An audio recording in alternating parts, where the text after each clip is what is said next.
요셉이 시종하는 자들 앞에서 그 정을 억제하지 못하여 소리질러 모든 사람을 자기에게서 물러가라 하고 그 형제들에게 자기를 알리니 그때에 그와 함께한 다른 사람이 없었더라. 요셉이 큰 소리로 우니 애굽 사람에게 들리며 바로의 궁중에 들리더라. 요셉이 그 형들에게 이르되 나는 요셉이라. 내 아버지께서 아직 살아계시니까 형들이 그 앞에서 놀라서 대답하지 못하더라. 요셉이 형들에게 이르되 내게로 가까이 오소서. 그들이 가까이 가니 이르되 나는 당신들의 아우 요셉이니 당신들의 애굽의 판자라. 당신들이 나를 이곳에 팔았다고 해서 근심하지 마소서. 한탄하지 마소서. 하나님의 생명을 구원하시려고 나를 당신들보다 먼저 보내셨나이다. 이 땅에 2년 동안 흉년이 들었으나 아직 5년은 밭가리도 못하고 추수도 못할지라.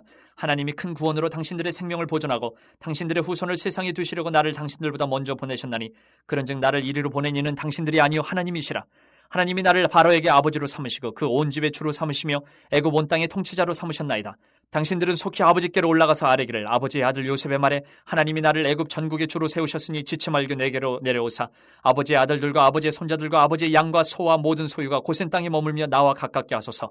흉년이 아직 5해가 있으니 내가 거기서 아버지를 봉양하리이다. 아버지와 아버지의 가족과 아버지께 속한 모든 사람에게 부족함이 없도록 하겠나이다 하더라고 전하소서. 당신들의 눈과 내 아우 베냐민의 눈이 보는 바 당신들에게 이 말을 하는 것은 내 입이라. 당신들은 내가 애굽에서 누리는 영화와 당신들이 본 모든 것을 다 내 아버지께 아뢰고 속히 모시고 내려오소서 하며 자기 아우 베냐민의 목을 안고 우니 베냐민도 요셉의 목을 안고 우니라. 요셉이 또 형들과 입맞춤에 안고 우니 형들이 그제서야 요셉과 말하니라. 소식을 전해드리겠습니다. 예배 시간 10분 전에는 우리가 도착해서 예배 은혜를 사모하면서 예배로 나아가시기를 바랍니다. 오늘도 교회 연간에 전도용품이 준비되어 있습니다. 귀가하실 때 꼭 2배씩은 가지고 가셔서 예수님이 우리에게 명령하신 복음전파 사명을 다하시기를 바랍니다. 5월 기념일 특별주일 예배 계속 진행되고 있습니다. 그래서 이제 오늘이 마지막 주일인데요. 마지막 주간에는 승천절 새벽 기도회가 있고 서울의 연합 승천절 예배가 준비되어 있습니다. 특히 예수승천 특별 새벽 기도회 모든 성도들 참석하셔서 예수승천의 감격과 은혜를 누리시기를 바랍니다. 5월 29일 목요일이 예수님 승천하신 날입니다. 오늘 제목은 화해의 열쇠 이렇게 정해봤습니다. 우리나라의 1960년대, 70년대에 가난한 이 민중들을 돕기 위해서 운동 일환으로 일어난 일들이 있는데요. 이 운동은 대방신학 운동이라는 이름이 붙어있는데 우리나라에서 시작된 게 아니고 남미, 아메리카 남미를 중심으로 일어난 신학 운동입니다. 근데 이 해방신학 운동의 신학자들은 가난한 민중들을 해방시키기 위해서 교육적인 도구로 의식을 계몽해야 된다. 의식화 운동을 시작을 먼저 했습니다. 사실 이 운동이 우리나라에 60년대, 70년대 들어와서 적지 않은 영향을 끼쳤습니다. 70년대부터 시작된 우리나라 유명한 민주화 운동과 맞물려서 대학가나 노동계에 이 사상이 들어갔어요. 그래서 젊은이들, 노동자들 사이에서 이 운동이 일어났습니다. 그런데 그 당시에 우리나라에서는 해방신학이라는 이름 대신에 이름이 바뀌어서 민중신학 이렇게 불렸어요. 저는 이 의식화 운동의 배후를 형성하는 여러 이데올로기나 사상들, 이념에 대해서는 저는 동의하지 않습니다.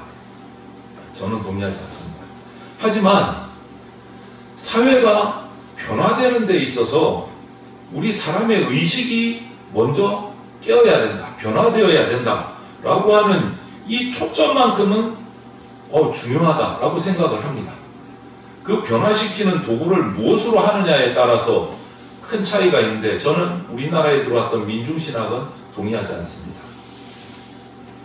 하지만 그 생각은 아주 중요하다고 생각을 합니다. 사람의 의식이 깨어나지 않고는 사람은 변화될 수가 없어요. 저는 오늘 우리 시대가 지금 부딪히고 있는 여러 가지 중요한 사회적인 문제들, 이슈들, 그 가운데 하나가 화해의 문제가 아주 중요하다고 봅니다. 그 문제를 해결하는 열쇠로.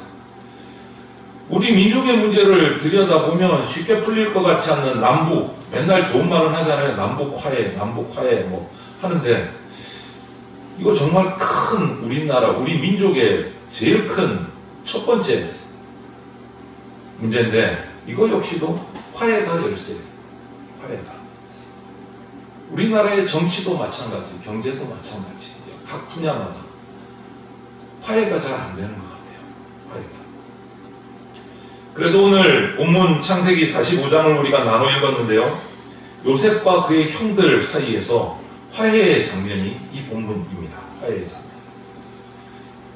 물론 이 화해는 일방적으로 피해자였던 요셉이 형들을 향해서 먼저 화해의 손길을 내미는 장면이죠. 우리는 여기서 요셉이 어떤 의식을, 어떤 생각을 가졌기에 자기가 일방적으로 피해를 당해 놓고서도 손을 먼저 내밀 수 있었을까?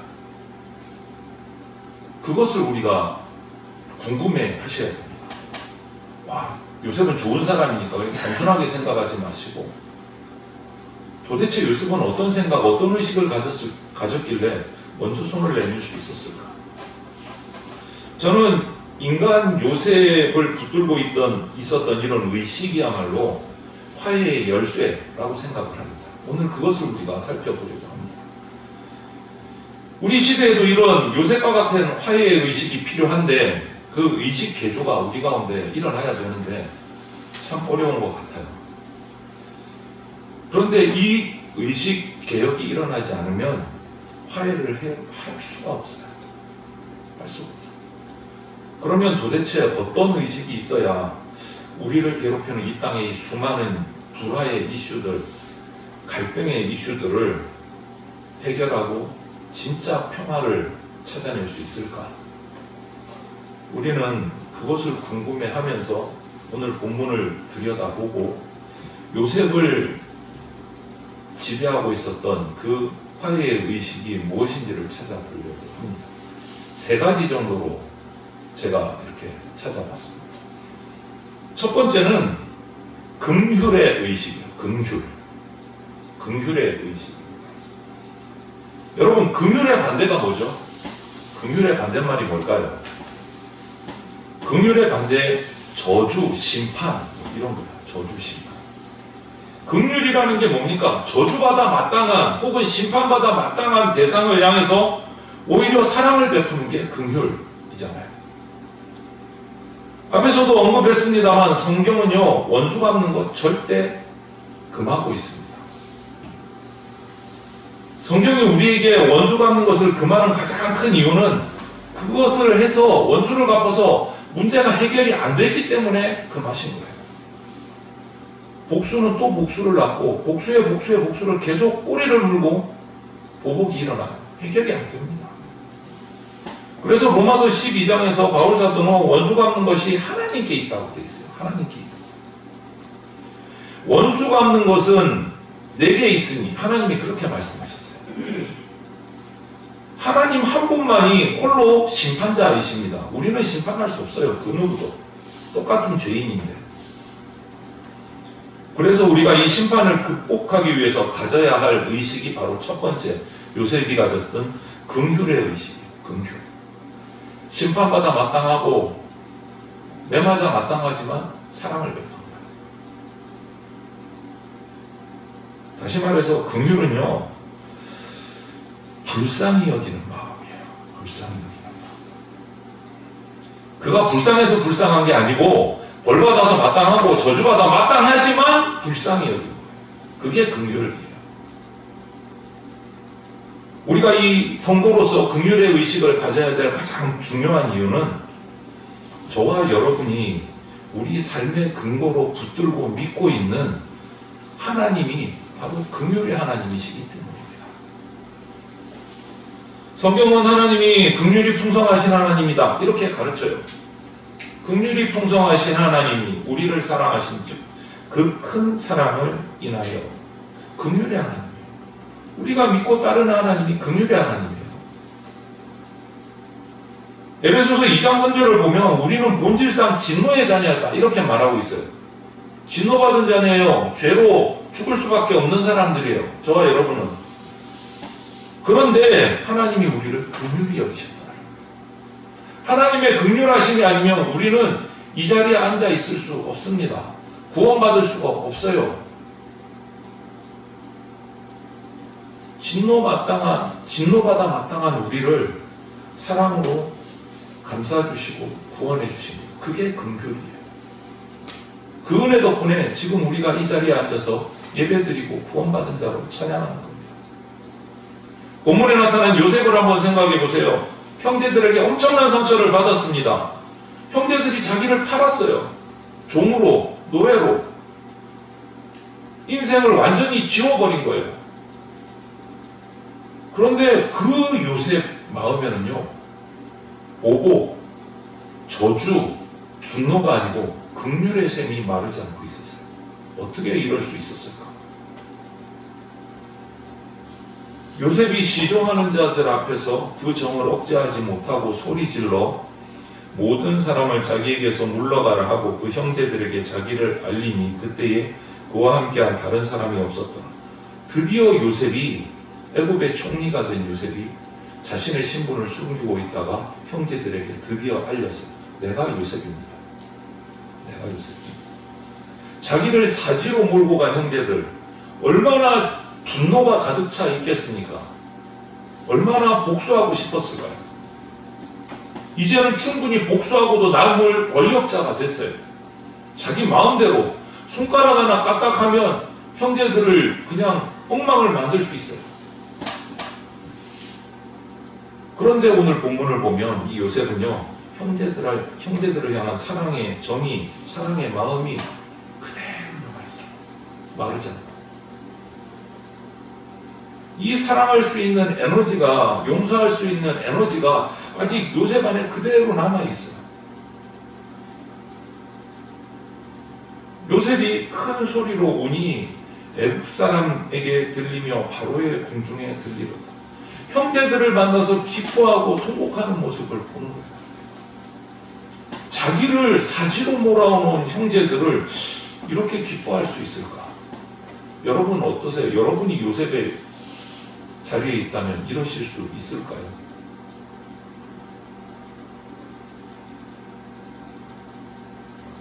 자기 아우 베냐민의 목을 안고 우니 베냐민도 요셉의 목을 안고 우니라. 요셉이 또 형들과 입 맞추며 안고 우니 형들이 그제야 요셉과 말하니라 되어 있어요. 그 많은 상처, 아픔 가운데서도요, 요셉은 긍휼의 샘이 마르지 않고 있었어요. 이게 어떻게 가능했을까? 예수님도 아니고 인간이, 요셉이.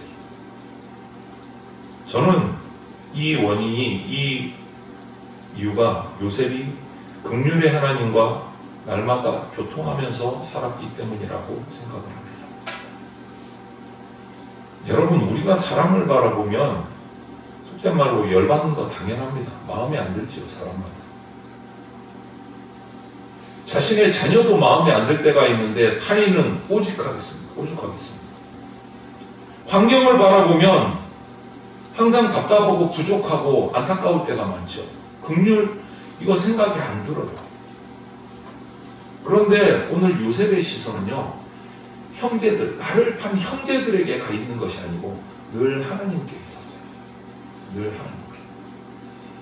긍휼이 풍성하신 하나님을 통해서 자신도 긍휼의 샘이 메마르지 않은 거예요.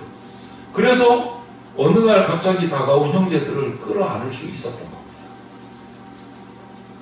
여러분과 제 안에도 이런 긍휼의 샘이 마르지 않기를 주님의 이름으로 축원을 드립니다. 주님께서 저와 여러분을 화해의 도구로 써주시기 위해서 무엇보다 우리 안에 있어야 될 것은 요셉과 같은 긍휼의 의식이 있어야 됩니다. 두 번째 요셉은요, 이 열쇠의 모습은, 화해의 열쇠는 형제의 의식입니다. 형제의 의식. 첫 번째는 긍휼의 의식, 두 번째는 형제의 의식.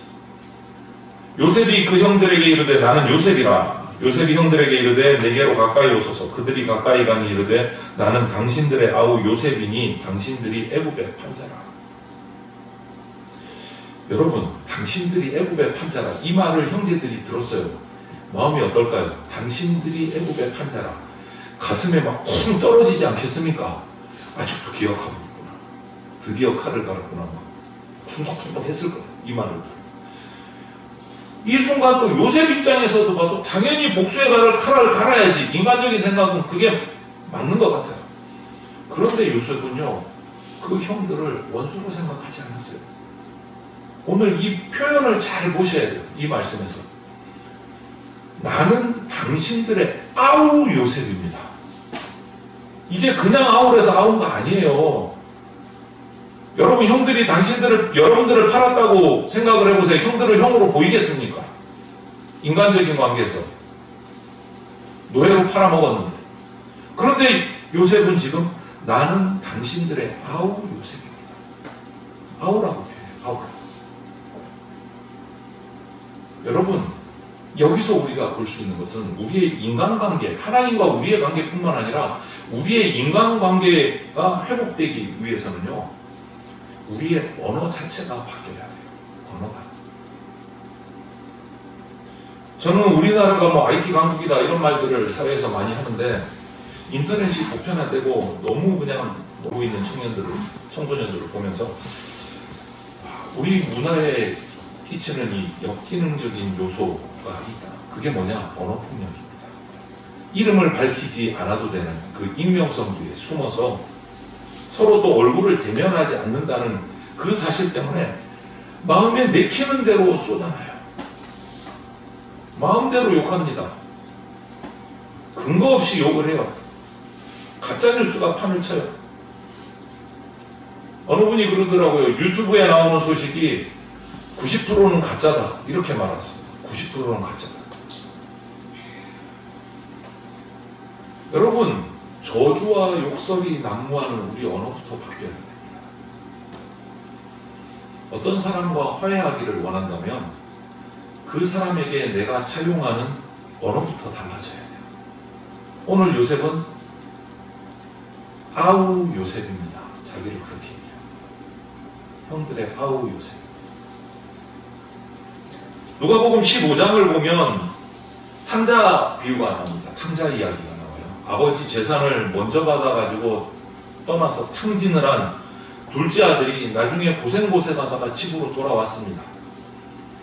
그런데 그 돌아온 동생을 보면서 맏아들의 말이 뭐라고 표현하느냐면요, 15장 30절을 보면 아버지의 살림을 창녀들과 함께 삼켜버린 이 아들이라고 표현해요. 자기 동생을 향해서.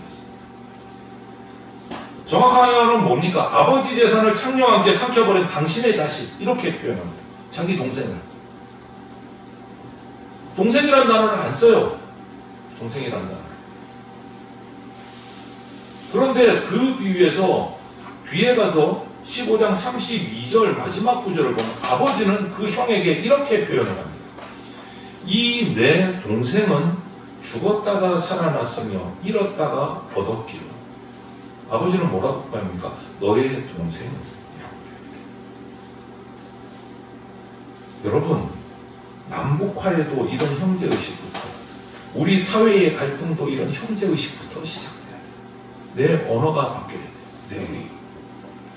여러분, 누군가의 관계에서 갈등이 생깁니까? 기도하시고 내 언어부터 바꿔보십시오. 그 사람에게 내뱉는 언어부터.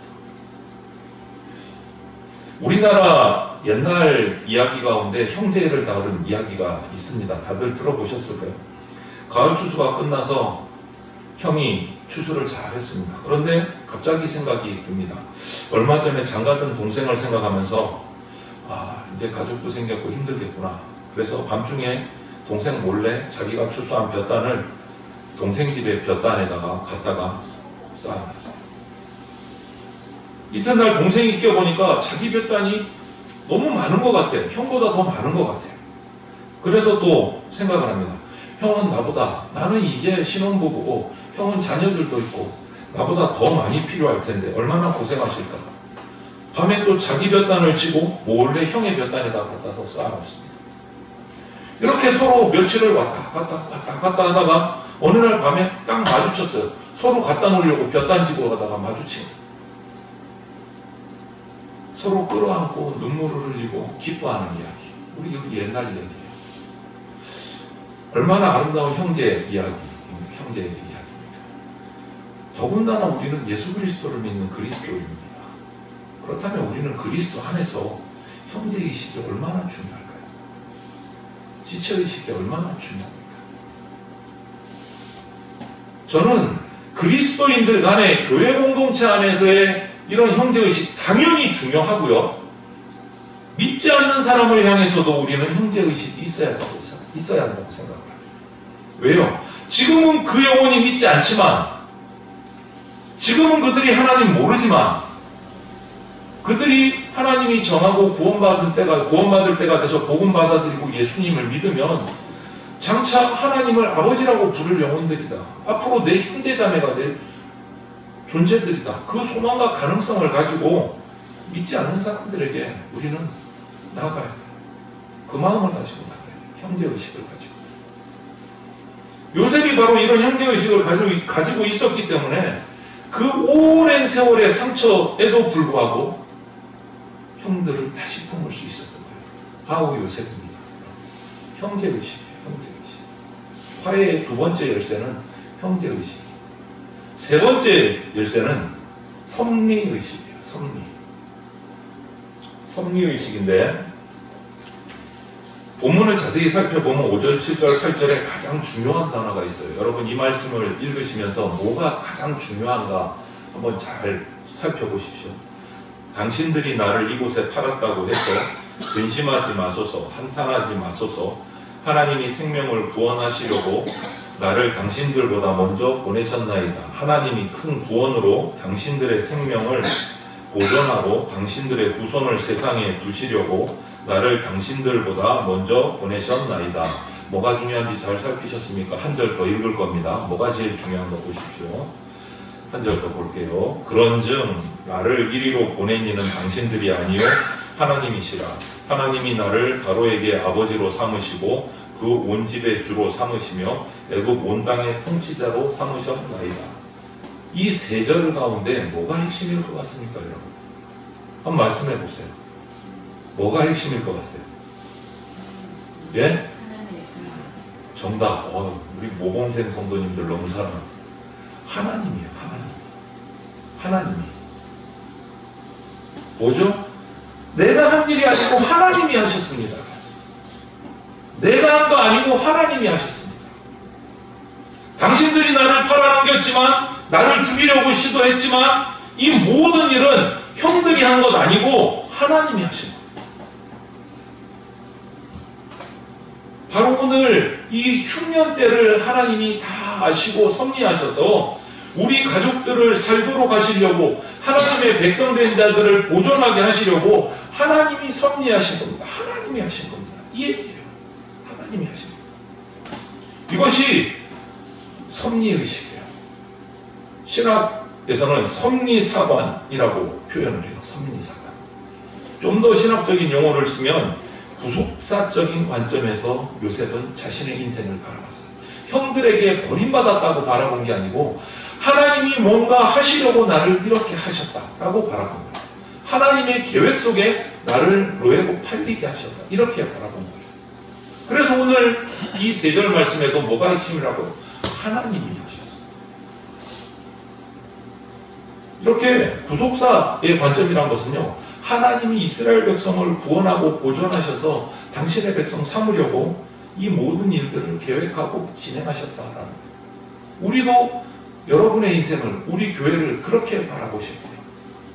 우리 교회는 작아서 안 돼, 뭐 해서 안 돼, 부족해서 안 돼, 나는 안 돼, 뭐 이렇게 생각하시면 안 돼요. 뭐로 바라보고요? 하나님의 섭리의식을 가지고 내 인생을, 우리 교회를 바라보셔야 돼요. 하나님께서 무슨 일을 하시려고 나를 이렇게 이끌어 가실까? 하나님께서 무슨 일을 우리 교회에 주시려고 우리 교회를 지금 이렇게 만들어 가실까? 그렇게 생각하시고 기도하시고 준비하시고, 그게 섭리의식이에요. 나를 왜 이 교회로 부르셨을까? 나를 왜 이 직장으로 보내셨을까?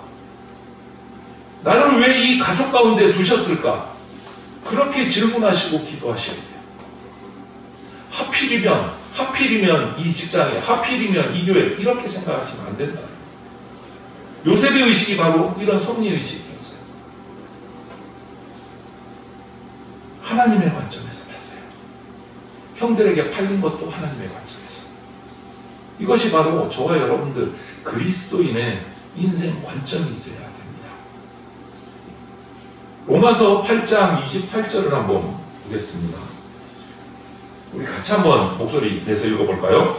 우리가 알거니와 하나님을 사랑하는 자, 곧 그의 뜻대로 부르심을 입은 자들에게는 모든 것이 합력하여 선을 이루느니라.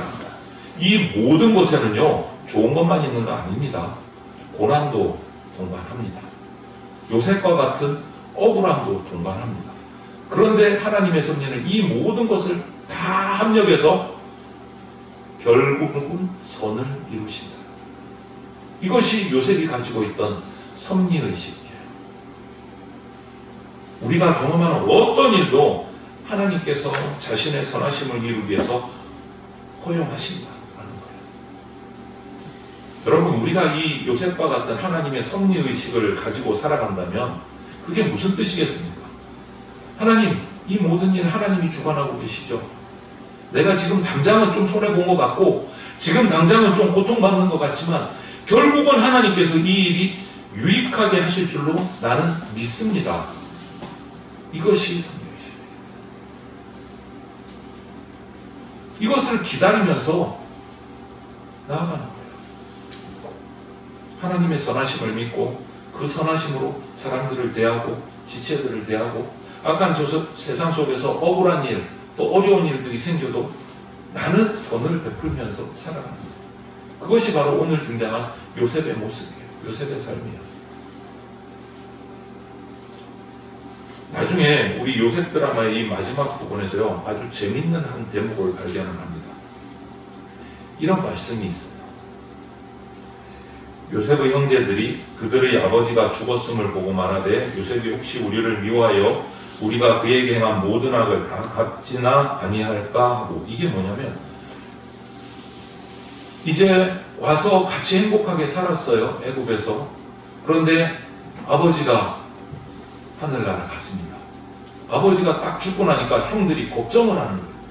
아버지가 죽었으니까 이제 자기 마음대로 우리를 괴롭히지 않을까, 원수 같지 않을까 걱정하는 거예요. 요셉은 형들을 용서했어요. 그런데 어느 날 요셉의 아버지가 죽었어요. 형들이 그런데 그 일로 두려워하면서 생각하는 거예요. 용서를 믿지 못하는 것이 인간의 마음이에요. 용서를 믿지 못하는 것이. 그래서 너무 두려우니까 요셉에게 찾아갑니다. 아버지가 죽은 후에 찾아가서 이렇게 말합니다. 요셉에게 말을 전하여 이르되 당신의 아버지가 돌아가시기 전에, 너무 깍듯하게 존대를 해요. 동생인데도 불구하고 바짝 겁을 먹고 두려움에 사로잡혀 있는 거예요. 지금 아버지 돌아가시고 나서 당신의 아버지가 돌아가시기 전에 명령하여 이르시기를 너희는 이같이 요셉에게 이르라. 내 형들이 내게 악을 행하였을지라도 이제 바라건대 그들의 허물과 죄를 용서하라 하셨나니 당신 아버지의 하나님의 종들인 우리 죄를 이제 용서하소서 하며 요셉이 그들이 그에게 하는 말을 들을 때에 울었다. 이 얘기 무슨 말입니까? 아직도 용서를 믿지 못하니까 아버지가 자신들을 살려주라고 한 그 유언까지 들고 나가는 거예요. 요셉에게. 혹시나 요셉이 해코지할까봐. 이 형들의 안타까운 말을 들은 요셉이 감정이 복받쳐서 우는 거예요. 그러면서 형들이 그것으로 부족했든지 또 이렇습니다. 그 형들이 또 친히 와서 요셉의 앞에 엎드려 이르되 우리는 당신의 종들이니. 완전히 납작 엎드린 거예요. 그러니까 요셉이 더 안타깝죠. 요셉의 대응이 뭡니까? 요셉이 그들에게 이르되 두려워하지 마소서, 내가 하나님을 대신하리이까. 정말 위대한 사람이에요. 용서의 인물이에요. 화해를 완벽하게 이룬 인물이에요. 여러분, 혹시라도 지금 복수하고 싶은 사람이 있으십니까?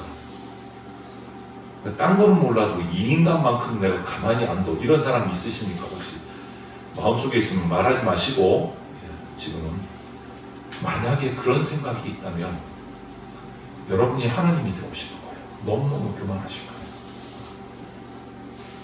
복수는, 심판주는 누구 한 분이시라고요? 오직 하나님 아버지 한 분이시고, 그런데 요셉은 그러지 않잖아요. 지금 당신들은 나를 해하려 하였으나 하나님은 그것을 선으로 바꾸사 오늘과 같이 많은 백성의 생명을 구원하게 하시려 하셨나니. 하나님의 섭리를 철저하게 붙들고 있고 있는 거예요. 자신의 그 분노도 다 버렸어. 왜? 하나님의 계획하신 건데 내가 형들에게 어떻게 할 수 없는 거예요. 한마디로 이 요셉의 인생관, 요셉의 역사관이 이 한마디에 다 녹아져 있는 거예요. 이 한 구절에. 하나님이 하셨습니다. 하나님이 하셨습니다. 여러분, 하나님의 선하심을 믿으십시오. 그 선하심 때문에 내가 악한 일을 당했다면 실망하지 마십시오. 분노하지 마십시오. 악한 일을 당해도 선하신 하나님이 마침내 합력하여 선을 바꾸어 주실 것을 믿으시기를 바랍니다. 그리고 항상 나는 요셉처럼 선하게 지체들을 대하고 이웃들을 대하고 살아가시기를 바랍니다. 오늘 그것이 오늘 말씀에 요셉이 우리에게 주는 교훈입니다. 억울한 세상, 악한 세상, 고통 많은 세상, 상처 많은 세상, 이거 제 한 말이 아니고요. 오늘 TV에 나오더라고요. 그대로 받아 적었어요. 너무 딱 맞아서 설교 말씀에서 하고 싶은 말하고 너무 딱 맞아서 억울한 세상, 악한 세상, 고통 많은 세상, 상처 많은 세상 맞는 것 같아요. 요즘 우리에서.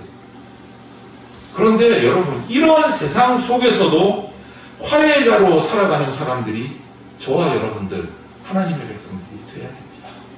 이런 세상 속에서. 그러기 위해서 우리가 가져야 될 의식, 복습합니다.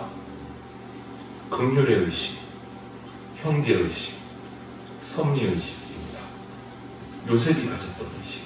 이것이 화해할 수 있는 열쇠입니다. 하나님은 이 모든 일을 하나님의 선을 위해서 허락하십니다. 악한 일들 속에서도 하나님의 선하심은 반드시 준비되고 있습니다.